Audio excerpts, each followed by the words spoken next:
రక్షకుని చూడవచ్చిన ఆ గొల్లలు జ్ఞానుల సందడితో రాజుల గుమ్మమును చేరెను అగోచరుడైన యేసు వార్తలు.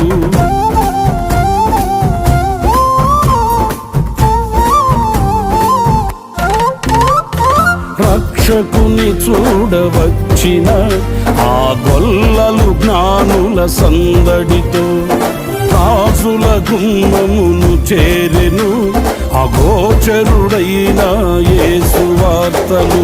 సింహ స్వప్నమై నిలిచెనుగా, సింహాసనములు వదిరెనుగా, శిరము వంచి శ్రీమంతునికి సాటి లేరని కొలిచిరిగా. శిరము వంచి శ్రీమంతునికి సాటి లేరని కొలిచిరిగా.